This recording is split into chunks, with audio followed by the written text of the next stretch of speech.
মহান মে দিবস এবং পেশাগত স্বাস্থ্য সেফটি দিবস উপলক্ষে ইমারত নির্মাণ শ্রমিক ইউনিয়ন বাংলাদেশ ইনসাফের উদ্যোগে জেলা কালেক্টরেট প্রাঙ্গণে মহান মে দিবসের সমাবেশ ও র্যালির আয়োজন করা হয়।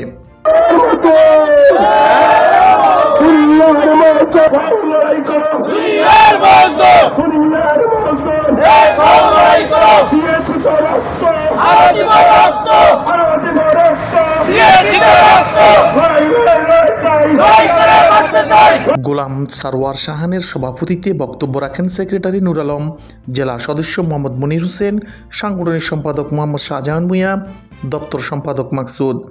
উপদেষ্টাদের মধ্যে উপস্থিত ছিলেন advocate Mia Mohammad Burhanuddin B2, advocate Yasin Arafat বাবু এবং মুক্তিযোদ্ধা সালাউদ্দিন ভূঁইয়া প্রমুখ।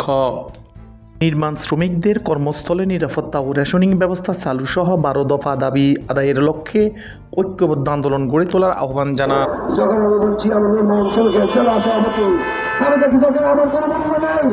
সম্মানিত ভাইয়ের আমার, আমি একটা কথা আবার বলবো, আমার অনেক শ্রমিক ইতিপূর্বে আহত হয়েছে, নিহত হয়েছে, তাদের জন্য আমরা কিছু করতে পারি নাই, কারণ আমরা কোনো অধিকার পাই নাই।